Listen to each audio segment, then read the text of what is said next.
Darasin masoya.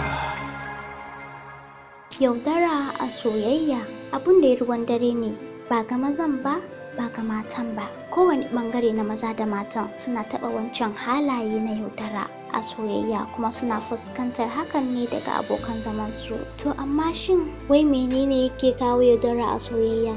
Mecece ma ma'anar kalmar yaudara?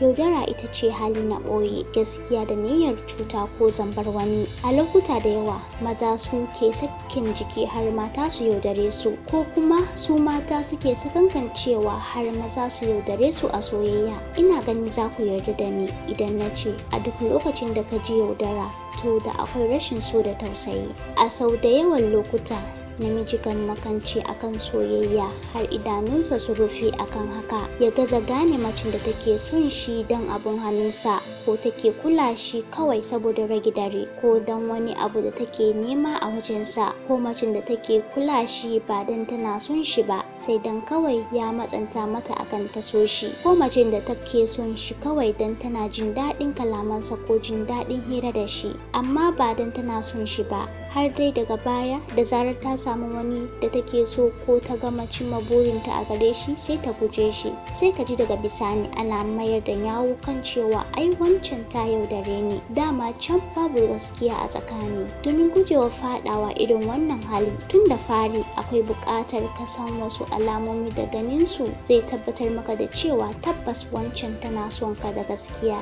amma duk da haka sai ka yi taka tsantsan. Ke ma akwai buƙatar dukkan wanda da ya zo miki da batun soyayya ki tsaya ki nitsu ki tantance masoyinki na gaskiya domin gujewa fadawa tarkon samarin shaho yan yaudara. Akwai wani zai zo ne yana son ki kawai dan yayi alfahari da cewa ke budurwarsa ce, wani kuma zai yi kokarin neman hanyar da zai bi ya yaudare ki ne dan ya lalata miki rayuwa, wani zai zo wajen ki dan ya rage dare ne kawai. Da yawan yan yaudara za su iya kashe miki ko nawa ne, har ma su yi wani ki hidima don buƙatar su ta biya a kanki. Sun iya kalamai masu daɗi amma na yaudara. Maza 'yan yaudara suna da wahalar ganewa a wajen mata. Wani zai iya zubar miki da hawaye wai don duk ki yarda yana son ki da gaskiya. Zai iya siyo miki duk abin da kike so, zai iya baki duk abin da kika buƙata daga wajensa matuƙar buƙatar sa za ta biya a kanki. Domin gujewa hakan